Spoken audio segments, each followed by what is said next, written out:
Welcome to Connection Artist, the podcast for building better relationships by design.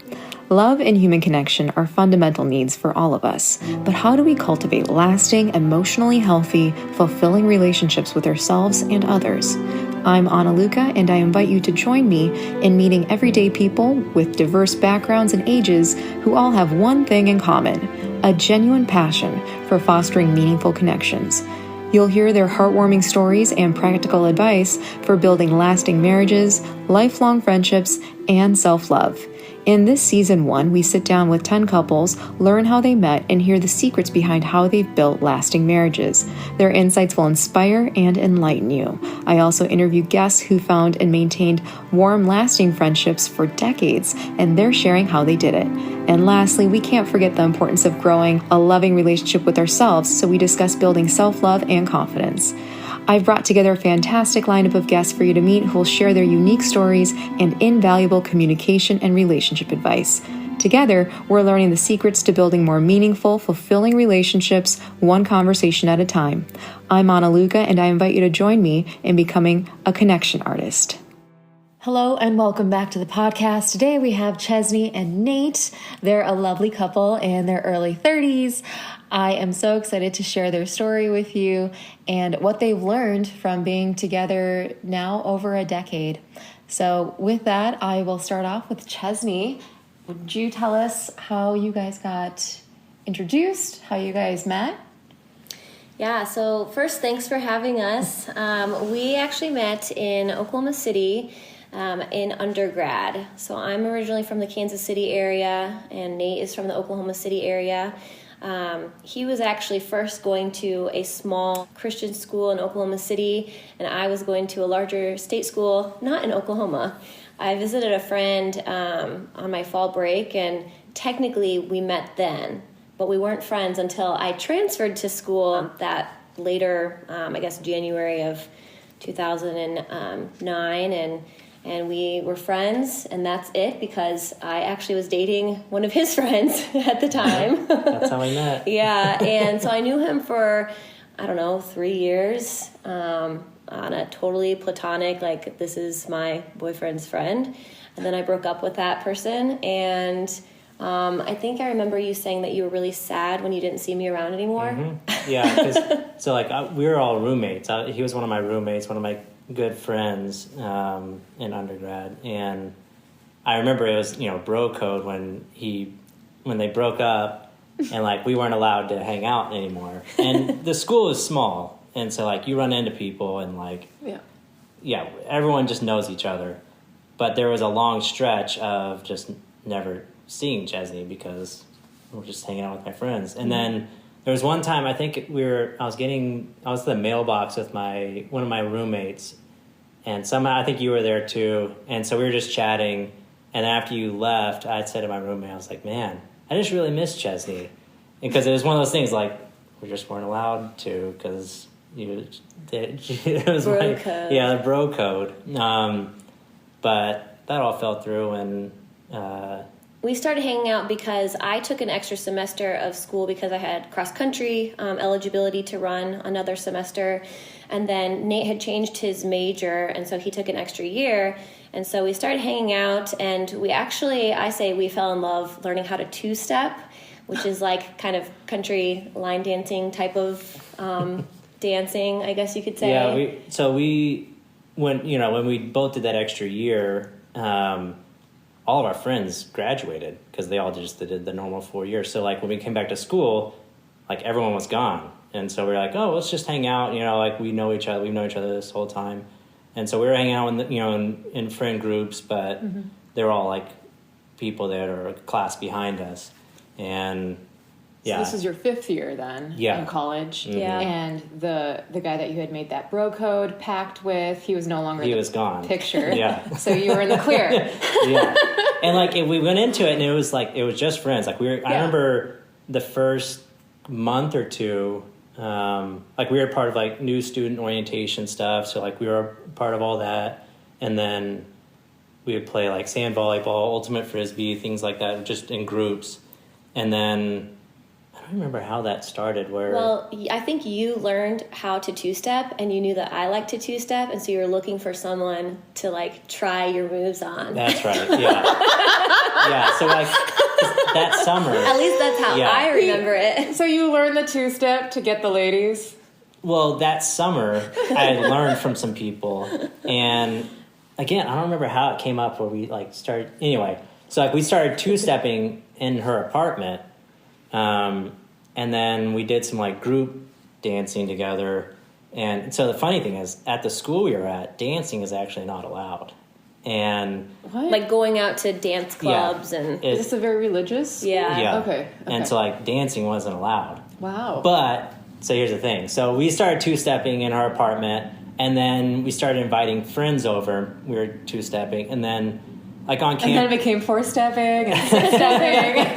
and then like on campus, there's like these gazebos, and I don't remember how we ended up. We like got a bunch of people together, and we were all two-stepping the gazebo. Now, like, you're not getting kicked off campus by publicly dancing or anything like that, but it ended up being something like everyone started coming to, and then it became like a school event of dancing.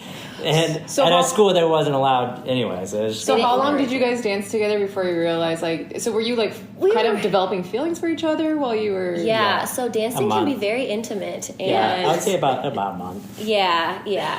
I think it happened because we quickly. came back to school in like mid to late August, and then So you guys, so it sounds like you guys, if I'm getting the timeline right, it sounds like you guys were kind of platonic friends on and off, kind of in and out of visibility for a couple years, and then you started doing an activity together, like a shared interest together, learning something together, and then that's when the feelings began. And then what happened after college? Like, did you guys start dating pretty soon after the dancing part? Or? Yeah, so this, by early November is when we were officially together of that fall semester. So it was like within 2 months of hanging out and stuff that we started dating. And then I actually graduated that winter because I just took one semester extra, and then you took the full year.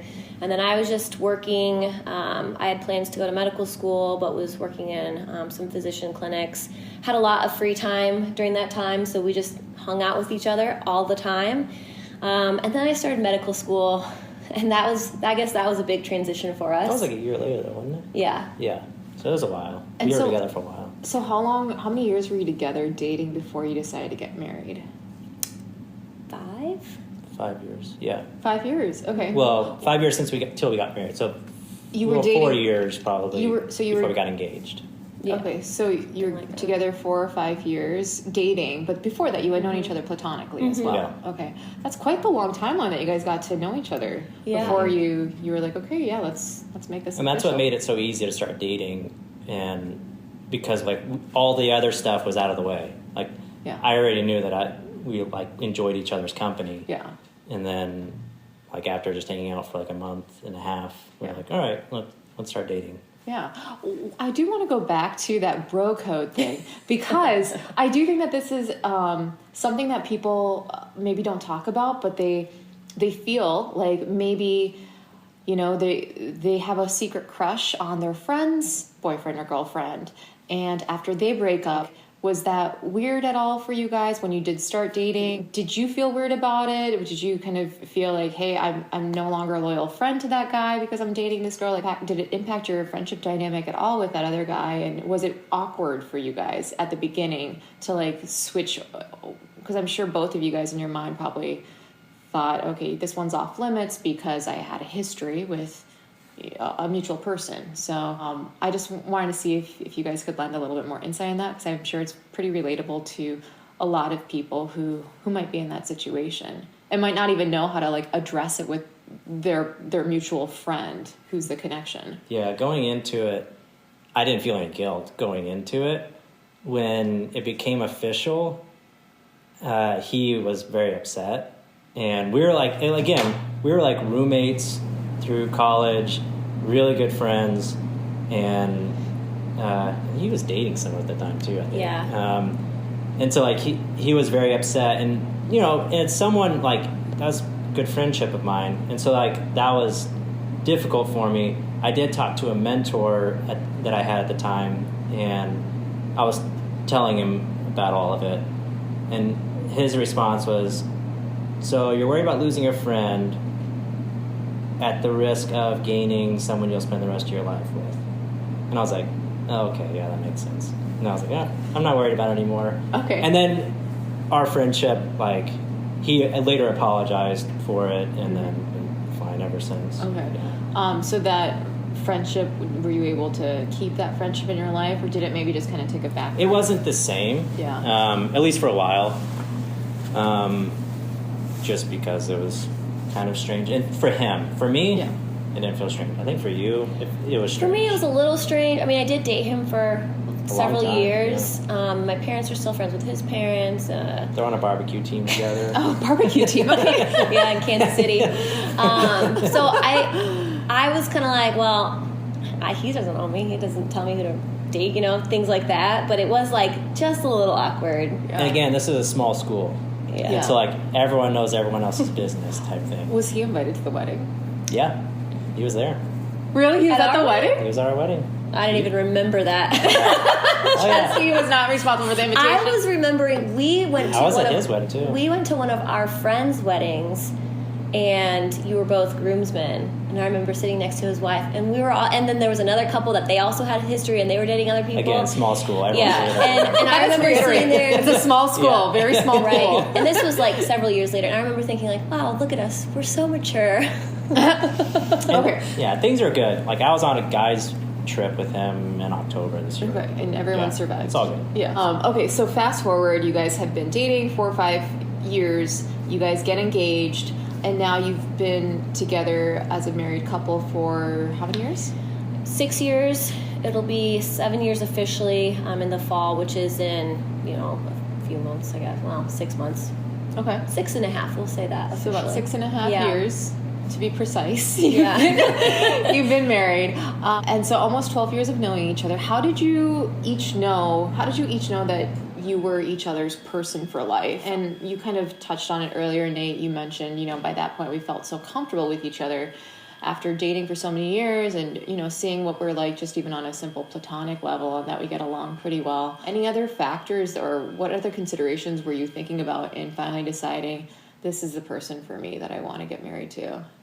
I'll start. Go for it. So for a long time, all through college, I had actually thought, like, I always wanted to end up with someone that I had actually been friends with before.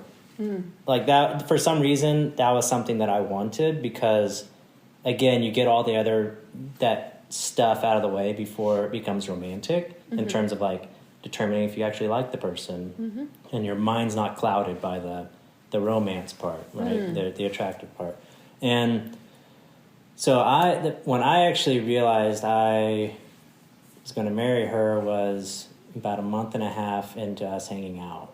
Really? I don't know if I ever knew that. Chesney just looked very surprised right now. It was one night we had been dancing at the gazebo, and like everyone else had already left, and it was just the two of us. And then we were just hanging out, like just chatting. And I remember I got a blanket from the car, and we were laying outside the gazebo just looking at the stars, just laying there. And I remember I had this conversation in my head I was like, all right, Nate, because we weren't romantic or anything at that point. And I remember having the conversation in my head of like, do I want to continue, like where we could both tell where this was going? And I was like trying to decide within my head, I was like, am I going to do this? If I do this, then yeah, she's going to be the one I marry. And in that moment, I was like, Chesney looks very surprised. I really wish we could have video so you could see her reactions to this story, but it's really fun. So that's really interesting. So Nate, it sounds like you were really intentional about your dating choices. You were thinking, okay, if I'm going to date someone seriously, I want it to lead to a marriage. And so you considered that. It sounds like that was that was kind of like a standard that you had for your dating life, perhaps, where you wanted it to be a fruitful or productive endeavor for you. Is that correct? Yeah. Okay. That's really interesting. And I love how you prioritize getting to know someone first, just on a platonic level for the sake of establishing long-term compatibility versus what you said, where chemistry can kind of cloud your mind. Once feelings and emotions are involved, sometimes the logic part turns down and the feelings turn up. And so that's really interesting that you were cognizant of that. And you were just like, I just want to make sure that I get along with this person really well before anything else comes into the picture. Yeah, because I knew that like romance and stuff, that's going to come and go. Like that always happens. Like doesn't matter how great the relationship is. Like you're going to go through times when it's like you're not really attracted to each other. Like you're just frustrated, all that stuff. But if you like the person and you both gain a lot from just being around each other, then the other stuff isn't as important in the moment. I am very happy that you say this because there are many people who are single in the dating market. And I see this a lot with men where they prioritize chemistry first. They're just wanting to see, do we have a physical attraction? Am I sexually interested in her? Like they prioritize that first and maybe downplay or don't explore as much the compatibility aspects. And then later on, they find themselves, I think both partners find themselves in relationships where maybe they're not quite compatible.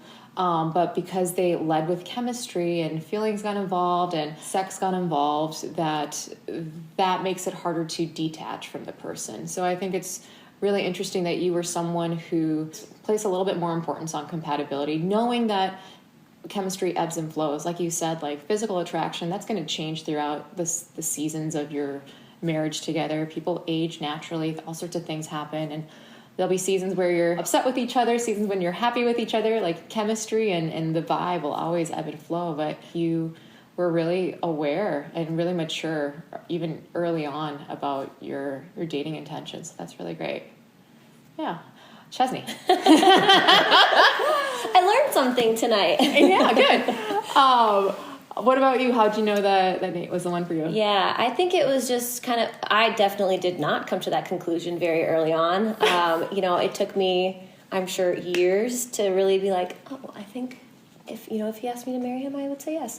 I just kind of like go with the flow and kind of just like follow my emotions more. And I can always like think rationally, but then at the end of the day, it just comes down to like gut feelings, honestly. That's how I think I make a lot of decisions in my life, whether that's good or bad. But I think it was, so we were I was in medical school when we got engaged. And I remember I was like completely surprised that he proposed. I was post-call. I remember that too. Which means which means that, I had worked a shift that night and then got some naps in, so I wasn't, totally exhausted. But the plan was to like go study, and then we didn't end up studying. So I remember being like, oh my gosh. But I think I was just very comfortable around him. We would talk about anything, whether it's like something superficial and funny. We shared a lot of the same humor, or just like something deep. And like, we always joke like, oh, you know me the best other than myself, which is kind of scary. Makes you feel very vulnerable. But yeah, it was just one of those things that fell into place. I can't give like a single moment. I do remember when I knew that I loved you. We were driving in that convertible down in Florida. Yeah, and I was like, oh, I want to tell him I love him. But I think I didn't at that time. How long? Anyways, we hadn't said that yet, have we? No, not yet. How long into your relationship did you think, or did you feel like you loved him? I feel like that was maybe a year in or something. No, that was spring break, so like March. So maybe 6 months. Yeah, 6 months. Yeah. Maybe. Yeah. And then I got to ask you, Nate, when did you know that because you knew right away that you wanted to marry her. So when did you know that you loved her? I actually don't remember. Are you going to marry me without loving me? Just kidding. When that thought came to my head, I can't think of like a specific time when it was like I wanted to say it, but didn't. You know what I mean? Actually, I would say around Christmas time when we first started dating. So like a few months in? Yeah, a few months in, yeah. Okay. Yeah, but all that to say, it was like fun and exciting, but also like we had really difficult conversations and we felt comfortable in that, and I could just see myself with him for the rest of my life.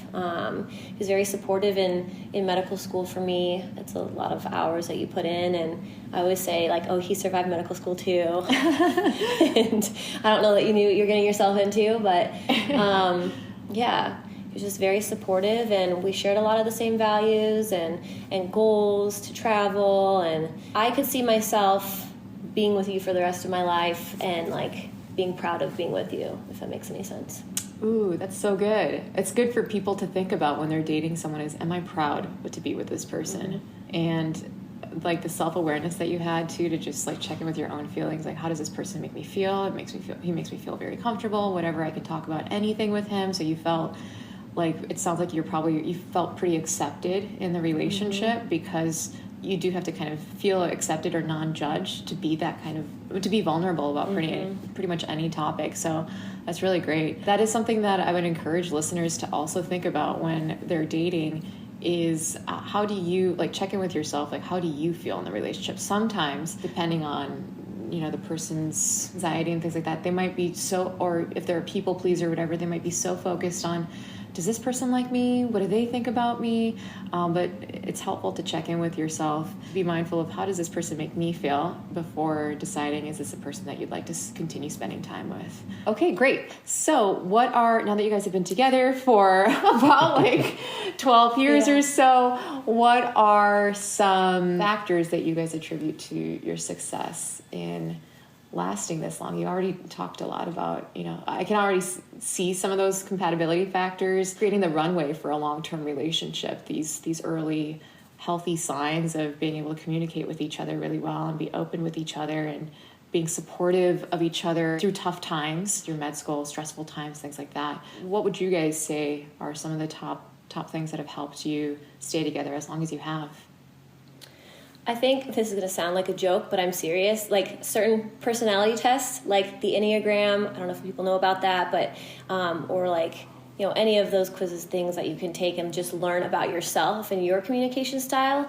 We know that about each other. And so we react very differently, I think, in stressful situations, and even how we like approach and think about different things. So understanding where he comes from has helped me in those moments, being like, okay, this is why he's reacting like this, or this is why he needs time to like think about this. And same for him, when he knows that I'm kind of bringing something big to the table, and he's like, okay, she's probably been thinking about this for a little while, which I've tried to get better at, but it helps, each of us understand where we're coming from when we have to have those difficult conversations. And I think we've also gotten better at like being able to just like almost bring problems early on. That way we can nip it in the bud so that doesn't become a bigger problem. Mm-hmm. I think we've gotten much better at that, and just being patient.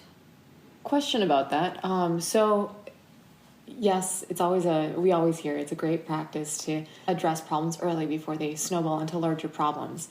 And then there's also some people that it's like they want to talk about everything's small. So where do you personally kind of draw the line between what's worth talking about so that it doesn't snowball, or what do I just let go and what do I just let slide because it's not even worth really having a conversation around? For that, that's been, I would say, a learning experience.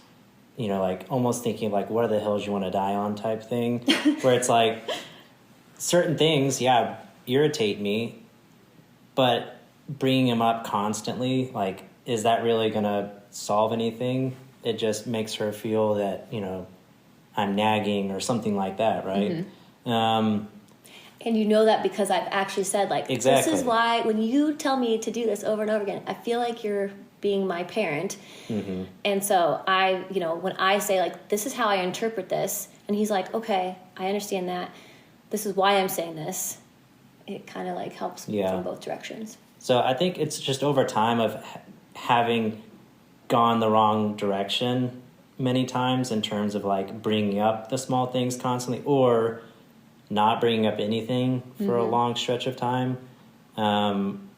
We've found out between the two of us like how well we operate, where it's almost like the balance of like when to bring things up or like how much to bring up in certain situations, because like with her schedule, like it's an insane schedule. And like she rotates between different types of surgery, and with that, like there's a heavy weight that she carries and stress. Yeah. And so for me, it's being able to interpret that, and that's where, like, in the past, a lot of like the big things that pile up is because of like us having not seen each other for a week, you know? So you put these things into context, like these emotions that you feel and the emotions or stress that she feels. You take a step back and you think, okay, well, what's going on around her to kind of produce these feelings, and how can I support? I'm assuming that these are maybe your thoughts that go on in the background, is like, do I talk about this? Or if I know this is an environmental thing, like maybe I approach it in a different way, this conversation, rather than, some people might not even think about the context of why a person's feeling a certain way. And they can just be like almost accusatory, like, well, you always do this, or I don't like that you have this attitude or mood or whatever, but they don't realize that there are other things that are not in that person's control, like work stress. I think work stress is common for a lot of people, and it does affect relationships. So I think that's great, Nate, that you keep that context or that bigger picture in mind. And one of the things with that I've been working on over the past 2 years specifically is understanding that is going to be her life, where there's going to be these heavy stressors and things, but that's also not an excuse not to bring things up. And so it's a matter of finding ways to check in with her in the middle of all that, of like that craziness, to make sure that she's in a headspace to have certain conversations that need to happen, that can't just keep building up. So that's been something that I've actually been working on over the past 2 years, is being able to bring those things up even in the really crazy times, because those are the times when things are the hardest for us, is when we can't find that much time to talk, but that's when we need to be talking. That's so good. Like sometimes at the points of your relationship where it's like most uncomfortable or most difficult logistically or whatever to have a conversation, those you recognize, it sounds like, are your pivotal moments in your relationship where you most need to come together and discuss what's going on. That's really great, that awareness. And I love that you mentioned earlier, Chesney, that you guys, it sounds like you both took some kind of the Enneagram personality test or some kind of communication tests or assessments. And did you guys share each other's results and all of that? It's actually part of our marriage counseling. Oh, yeah. Okay. He, the pastor, really good friend of ours, he, this is something we had already done, as a year before or something. But he was like, oh, I'm glad you're familiar with this, because this is what we're going to talk about. And so, it was cool that we got to see how they operate together. Okay, so at least you guys were making efforts to gain context for each other's communication style preferences going into your marriage, to at least keep that somewhere in the background of your minds as you'd be having conversations. And you guys had already known each other, though, for 4 years, but it sounds like your communication, your adaptiveness within your communication styles has also continued to evolve. How do you feel like your communication has evolved in your marriage versus before you were married? That's a good question. I think even though we've been together for so long, we're still learning things about each other, and still, I think it helps having the context that we've had for all those years and being able to bring that with whatever new thing that we're learning or communication. I guess we've learned that we have to get out of the apartment to not be distracted. So a lot of times we'll be like, okay, we have to have a date night this week. We're very intentional about it. To foster an environment for that communication to just be free, no distractions, just him, myself, and wherever our conversation leads us. And usually, things come up and we talk about, whatever might be kind of on our minds in the background that never really seem important to bring up at home. A lot of it's just honestly just trial and error, because when we first started dating, my ability to have conversations like that, it just wasn't there. And and if I was going to talk to someone who was just now dating, I would just remind them, this is your first time to be doing this, having these conversations with this person.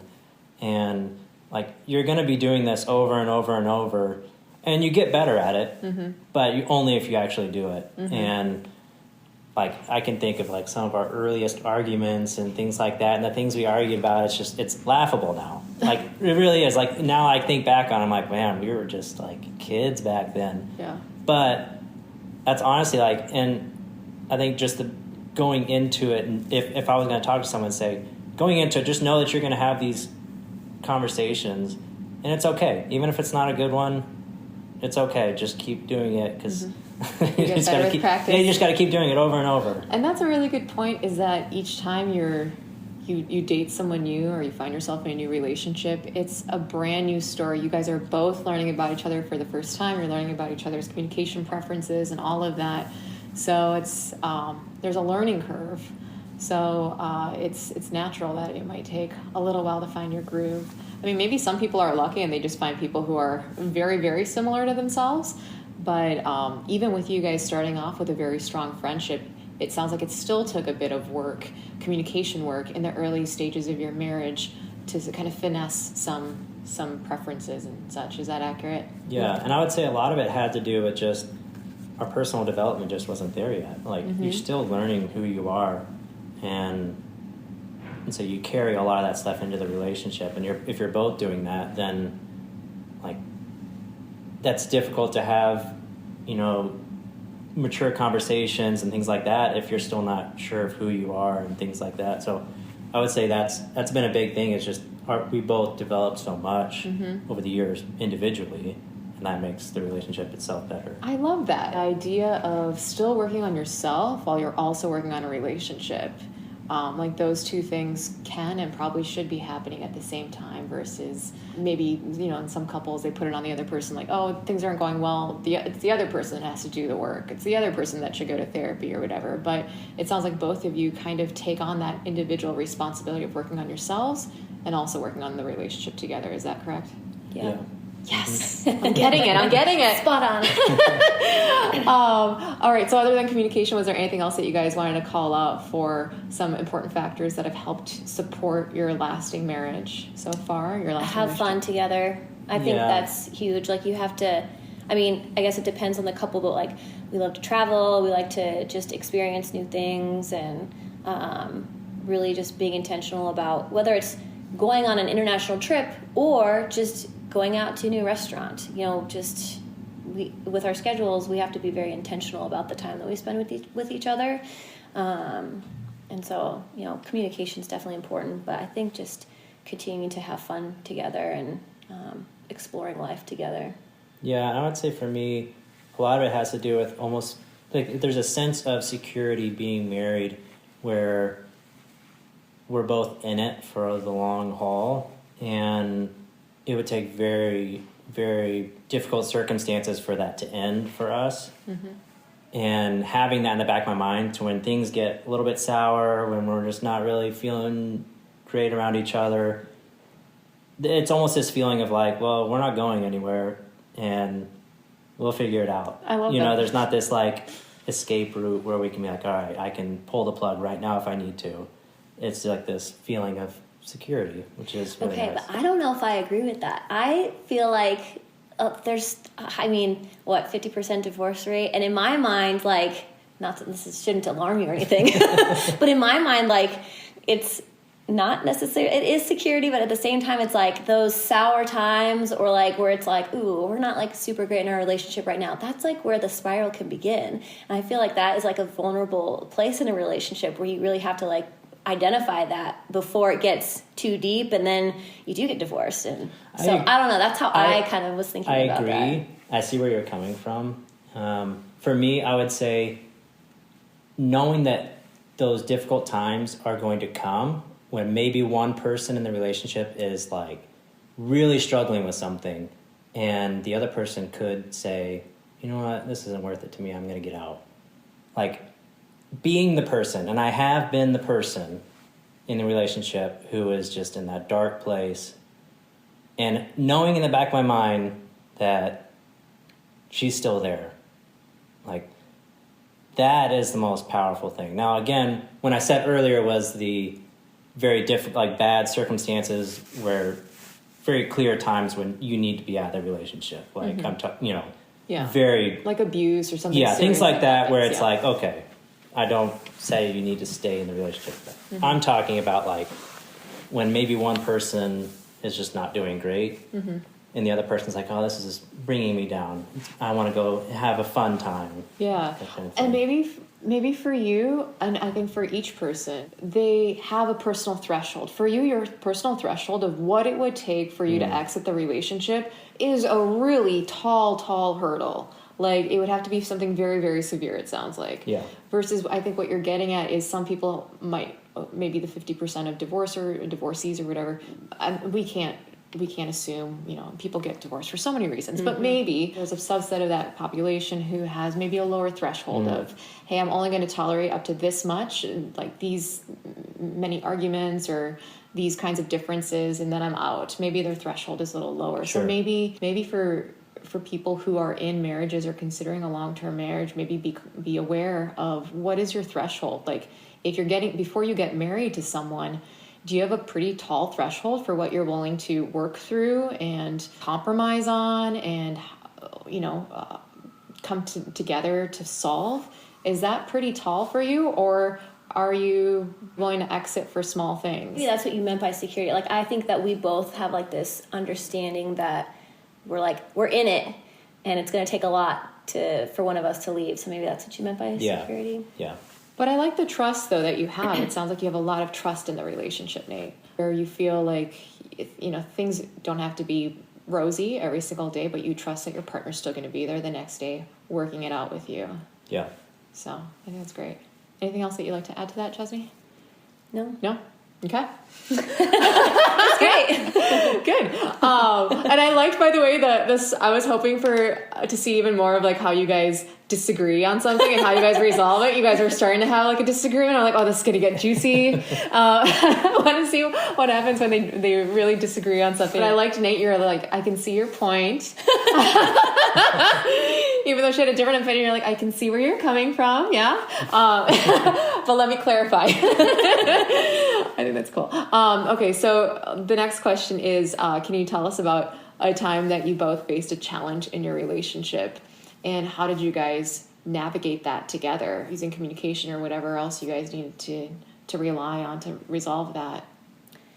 Yeah, there's a couple things that come to my mind. I guess the first I can talk about is poor Nate. We went out to dinner to have, time to, spend with each other and communicate and just kind of update each other on what we were feeling and everything. And even though this is something that I've been trying to work on, I kind of sprung the big ball that was rolling around in my head for a while. And I was like, at one point at dinner, I was like, no, this is before you ordered. Oh yeah, anything. It was before. Well, we sat down. We sat down, and I just kind of like blurted out, I don't know if I want to have kids.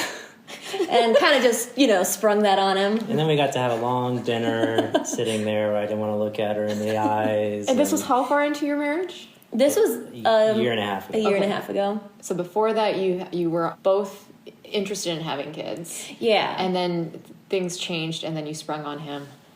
I'm not sure about Yeah, it was something that I just kind of been thinking about with just my career, and I don't know, it was just something that I was really thinking seriously about and had not yet talked to Nate about it, and just kind of sprung it on him. I think part of it was that the conversations we had, our timeline was like, all right, we're going to start trying for kids around this time. And yeah, so I think that's why I was on your mind, and I think you Probably. felt a lot of pressure of like, all right, this is like, we have to do it right now, and I don't think I won't. Yeah, yes, that is actually probably why that was rolling around in my head.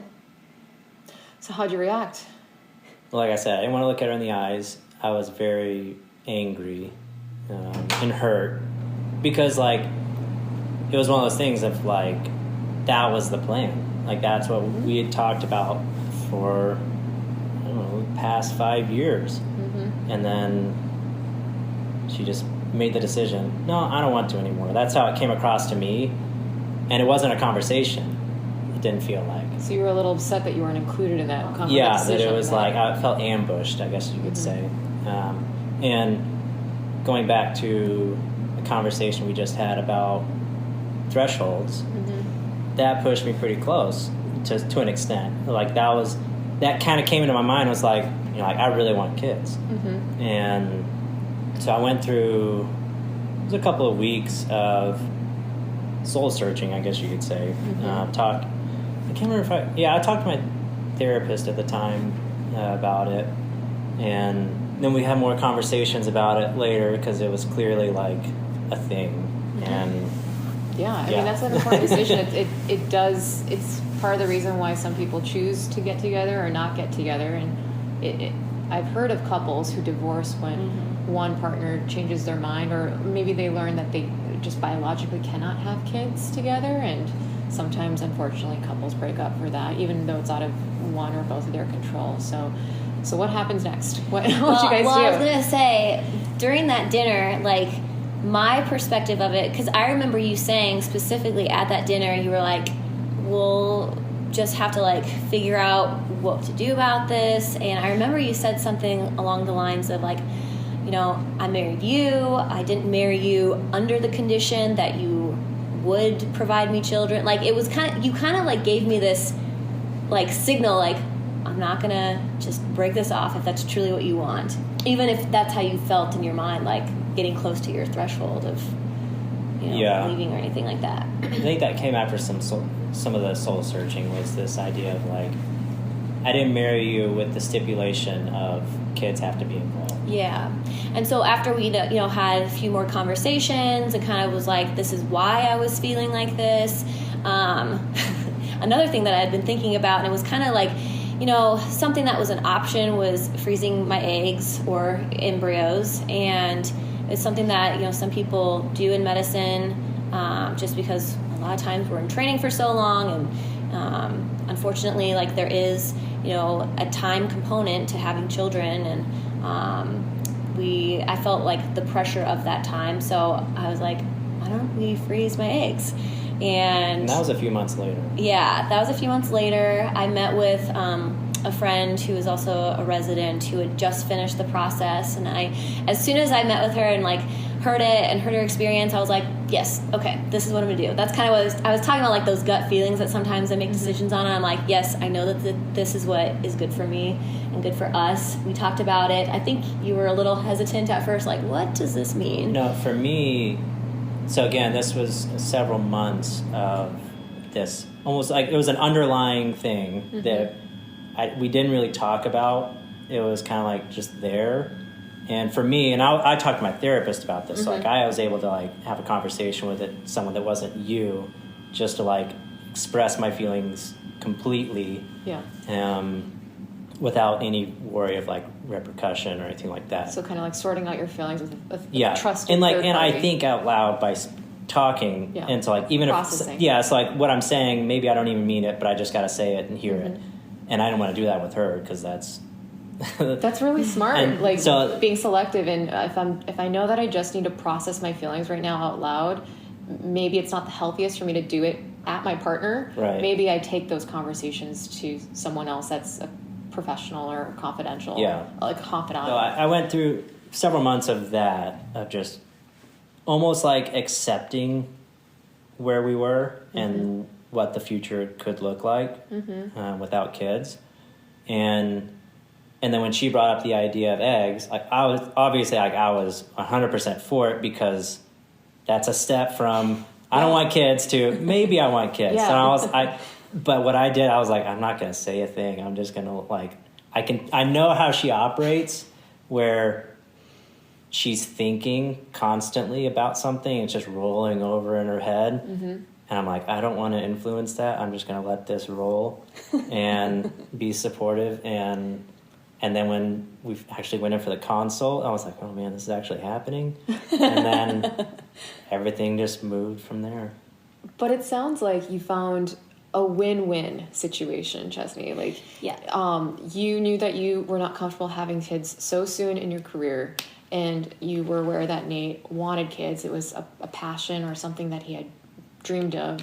He planned at some point, it sounds like, to be a father. So you found a way to still at least give each other 50% of what you want at the moment. Like, you kind of bought yourself some time a little bit, Chesney, and then there's potential down the road for him to still fulfill like his vision of being a father and all of that. So I think that was really great. That's really encouraging for anyone who's struggling with a really big decision in their relationships, whether it's dating or marriages. trying to get creative of where can we find a little bit of a win-win for both of us instead of going all one side or the other. Like, I'm not going to have kids at all, forget it, out of the picture, or I'm going to force you to have kids, we're doing it now, whatever. Like, it could have gone like two different directions, but it sounds like you guys got that practice of, and I'm sure this has probably happened throughout your relationship, where you have to find the little win-wins, the mini win-wins for both of you, the mini compromises where you guys kind of meet in the middle, realizing that you're not always going to get 100% of what each of you want all the time, especially on very big life decisions. Yeah. Is that accurate? Yeah. That was a great summary. Any other things that you want to talk about as far as like challenges that have that you have had to navigate out of in your relationship? Yeah, the second thing that popped into my head with this question was my first year of... So I think it's pretty obvious that we grew up in conservative Christian environments growing up. And I think when I started medical school, I kind of started, losing that religion, I guess you could say, just based on, once again, that little ball rolling around in my head and thinking about all these things. And then based on my life experiences, meeting a lot of other people from different walks of life. And ultimately, actually, I remember being very stressed out about this before we got married, because I was like, all right, I hope that he doesn't think that he's going to change my mind later. And I don't know, I just remember feeling very stressed out before the wedding and obviously talking to you, and that really helped actually. And you were like, I know, I'm not going to try to change you. And, change you how? For me. Try to convert me back to Christianity and stuff. Oh, okay. Yeah, so you had veered away from Christianity. I veered away from that. Yes. Before you got married. Yes. Okay. Yeah, that was actually like 3 years before we got married is when I first was. So you both started off both Christian, Mm-hmm. and then during the course of dating, you started to kind of reconsider your faith. Yes. Okay. Yes, exactly. And like both of our families come from Christian backgrounds, and so it felt like a really big deal. And then, you can't help but think about like, okay, we're going to get married, and then what about if we have kids? Are we going to raise them going to a church, or are we not? Like, what are we going to disagree on? And does Nate want me to go to church with him for the rest of his life? You think about all these things, and so I think that was a pretty big stressor. If you agree. Yeah. Yeah, you brought it up in front of that church in Zurich, Switzerland. Oh, yeah, I remember that. Wait, what happened in Zurich, Switzerland church? I forgot about that. So we went on this month-long, after my first year of med school, instead of doing research, I was like, we're going to travel to Europe. And we took 4 weeks and just went all over the place. And that's where I first brought it up. We were like sitting up on this like hilltop, and there was this church, and we were sitting on a bench. And I guess that's where I must have brought it up. I vaguely remember like the environment. Oh, he remembers it. I was like, surprise information once again. So how'd you feel, Nate, when she sprung that on you? So very similar to the other time. It's like, like I said, it's like everything. Theme here. Everything is good, and then suddenly it's like, oh. By the way, I've been doing some thinking. Yeah. So it was difficult. The first time when she changed her mind about kids, it took you a few months to kind of gather yourself, gather your thoughts, and things kind of naturally came to an agreement or a compromise. So how did you feel then after she shared with you, that's not something I want to be a part of anymore, and were you guys able to find some compromise there? So yeah, it was very difficult. And at the time, and even since then, I've gone through my own, I guess you could say, transformation when it comes to Christianity, where some of the beliefs that I had back then aren't what I have now in terms of what you just described, of like what I saw my future looking like. And similar to my other conclusion I came to was, I'm not marrying her for her Christianity. I'm marrying her for her. And I think that's what it comes down to, because something that I've learned throughout the course of our marriage is that you actually aren't the same people that you were when you got married. Doesn't matter like how that's different, but like I didn't realize that. And looking back, I'm like, man, we've gone very different directions in a lot of areas. And I think that's important to understand, thinking like, okay, what does 30 years down the road look like? Like, how different are we then? And I think it comes down to those foundational things of why you're actually getting married. I love that you, in your mind, bring up the why. I mean, it's, they say it also helps with, like, you know, goal setting too. Like, if you remember your why of when things get hard, say that you're trying to lose weight or something, then they get really hard. But if you go back to your why, like, why did I start this? Why did I even want to pursue this? And you remind yourself of that, it helps you push through those hard times, like run that extra mile or whatever it is. But you kind of take that mentality, it sounds like, in your relationship, where when things test the relationship, you go back to your why. Like, did I only marry her or truly marry her for her religious faith? No, I married her for her. That she's my why. So we're going to overcome this together. Or did I marry her because I only wanted her to be a future mother to my kids? No, I married her for a lot of other reasons as well. So we're going to push through this. Because I know my why. Like, it sounds like you're really grounded in your why in the relationship. I think that's really great. And it almost serves like a good role model to people listening who are wanting to commit to a marriage or a long-term relationship, whatever. Do you have a strong why in that relationship, or are you just wanting to be with them because they're hot for now? Or you feel like they add to your status or whatever for now? Or is your why something deeper than that? So I think that's a good question for people to think about. And then I also loved what you brought up about being aware and expecting that you're going to grow on different paths. That, like, who you are when you first initially know each other will look different 10 years down the line, 20 years down the line. You can't predict what that's going to look like, but are you willing to grow together? How has that looked like for you guys, knowing that, you know, she's pursuing different things, you're pursuing different things? Like, how have you still aligned your paths together? And we're going to get back to the religious thing in a second, but I just, while it's top of mind, I'm just curious, like, how have you moved your paths together? Or has it just been a natural thing? Or I think it's been a natural thing, but at the same time, I think that, well, maybe this is also natural, but we share, like, very similar, like, foundational beliefs about, like, you know, treating people well, and just, I don't know, like, even though, because it could also go from the other direction, like someone think, like, not wanting to be with someone who's religious, because of whatever that may imply, you know. So I think that we share, like, we have a connection, like, on our foundational beliefs. Your values. And I think that, our values, exactly. And I think that kind of helps us, like, stay at least parallel, even though we might be doing different things. And so finding someone who is similar to you in values, at least, because then you're, at least if your values are your North Star, at least you know that you'll kind of be moving along the same paths, is what it sounds like. Yeah, that's a good analogy.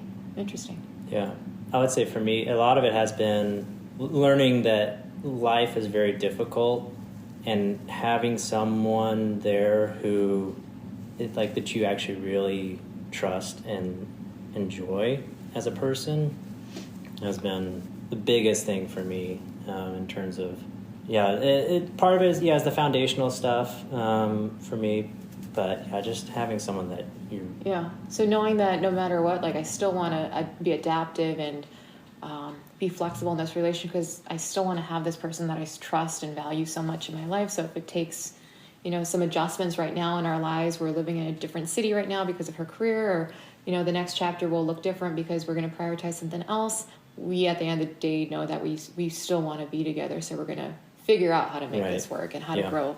Back to the religious thing. How did that end up? So she was like, I'm not gonna be religious anymore. You're like, okay, I didn't marry you for your religion necessarily, but how did that turn out? Like, how'd you guys work that out? It wasn't necessarily like a conclusion. Yeah, I was gonna say, I think that there are gonna be bumps along the way as we still navigate this specific topic, especially when someday we do have kids. I think that's gonna be, like, a weird thing to figure out, like, do you bring the kids to church? I don't know. Just thinking about it, it's like weird. Yeah, I would say it's still an open conversation. Okay. Yeah. But it does sound like you're accepting. Like, you're not trying to, like, pressure her or change her mind, like, oh, you should reconsider. Or, and Chesney's nodding her head in agreement that that's not an experience. Like, I think that would make it almost more difficult and create more conflicts if someone has a boundary about something, like, hey, this is what I believe, these are my boundaries, and another partner says, hey, no, I really think you should reconsider, or, they get upset or something like that. Like, it sounds like you're really accepting, Nate, of these, just kind of changes that she's experienced as she's gotten to, develop and grow as we all naturally do throughout life. And sometimes our interests change, our beliefs change. And it sounds like you've been pretty adaptive throughout it, Nate. So. Yeah, just like he isn't trying to convert me back, I'm not trying to like bash on his spirituality and that's really good. So you're still respecting each other's differences. Exactly. And I can see this also playing out with political differences. Like maybe a couple might start off the same political beliefs with the same political beliefs, and then things happen where their belief system changes, and that could lead to a lot of arguments within. And I think this happened in like previous elections where some couples, had such severe arguments about which party they supported, that I'm pretty sure like divorces and other separations happened, or at least breakups happened as a result of differences in politics. But it's really interesting that you guys accept each other's differences and you don't try to put down each other's belief systems. So I think that's really healthy. Great. Well, we covered so much ground. I know. That was fun. So at the end of these podcast series, I always ask, or podcast episodes, I always ask if there's like a parting word of advice that you have for people who are, even if they're single right now and they want to be in a meaningful, lasting relationship, or maybe they're currently dating and they are pointing their sights towards marriage, or maybe they're married currently. What advice do you have for people for building a good, healthy relationship? Any lasting words or takeaway pieces of advice that you have? I guess if you focus on your personal roots and what your values are and learn about yourself, then you can grow those roots with someone else, and it can be stronger. And this sounds so cheesy. Oh my gosh. But yeah, I'm just thinking about like knowing yourself, and then you can welcome someone else to know you as well. So be grounded in what you want, and know yourself well, and that way. I think that's helped us at least. Yeah, I would say a relationship's health is only as good as each individual's personal development, because if one person is not pursuing personal development and the other person is just becoming this great person, they're doing all these things, that's going to be a lot of difficult conversations in that relationship. And so like when Chesney is really working hard towards something, like that makes me want to work really hard towards something. And it's like this constant, like we're both developing personally. And I would say even if you're not married or anything, like personal development is the most important thing. So having a growth mindset. Yeah. I think that is a really great summary, actually, of a lot of couples that I've talked to. Even without saying that they had a growth mindset per se, they all demonstrated it by evolving together, by compromising together, as you guys have done throughout your relationship, by adapting to changes. So just having a growth mindset of still wanting to grow together and improve, like we talked about earlier, improve yourself while also improving the relationship at the same time. All right. Well, thank you so much for being guests on this podcast. You've been fantastic. Thank you for sharing your vulnerability and your life stories with us and your journey. It's been really exciting to hear. And we appreciate everything that you've lent to us today. Yeah, thank you. Thank you. This is fun. As we wrap up another episode of Connection Artist, I want to express my gratitude to you for listening and exploring how we can all grow and better connect with one another. I created this podcast to support your relationship success and happiness. If you found value in this episode, here's how you can support me and help spread the word about this podcast. First, subscribe to this podcast and share it with 10 friends. If you share this education with 10 people and they share it with 10 people and so on, we can grow this movement of creating a more loving and caring world. If you'd like to show your support on a personal level, visit www.analuca.com. That's ANALUCA. Explore my heart-centric products and education From poetry books to online courses, art prints to apparel, every purchase directly enables me to continue producing episodes and sharing these valuable stories and insights with you because this podcast is not free to create. Please consider buying something I've made with my heart and soul to connect with you. Discover handmade heart-shaped art prints and hoodies featuring my exclusive Crypto Love Drops collection at www.artbyanaluka.com. Read about the inspiration behind these beautiful heart artworks at cryptolovedrops.com. These make really great, unique gifts for your friends, family, and spouse, and serve as a lasting symbolic reminder of your love for them. Or if you enjoy journaling or you'd like to start, get my 15-minute daily guided journal for confident mindset titled Yes, I Can. If you want more stories, buy my poetry book, The People We Meet, available on Amazon or directly on my website, artbyanaluka.com. Just click on the Books tab. Listen to my music album called Reprise on Spotify. Fun fact, the opening music track that you heard on this podcast is actually composed by me and is featured in my music album. Also, don't forget to check out my hand-illustrated apparel line at www.laughstoself.com. I hand-designed really funny, cute illustrations that made me laugh, but also serve the purpose of spreading humor, love, and connection with others. That apparel line of hoodies, t-shirts, and sweaters are exclusively available only on my website, so if you want to wear something unique, check out laughstoself.com. Connect with me on social media for podcast and life updates. You can follow me on Instagram or TikTok at AnaLukaOfficial. And lastly, if you're based in the United States and would like to be interviewed on the podcast, send me a message at myconnectionartist@gmail.com to potentially join me as a guest on this show in the future. Remember to subscribe to this podcast and leave a 5-star review. It helps a lot in reaching more listeners like you who can benefit from this information. Thank you for being a part of this Connection Artist community. I'm wishing you so much love and happiness in your relationships. Stay tuned for the next episode.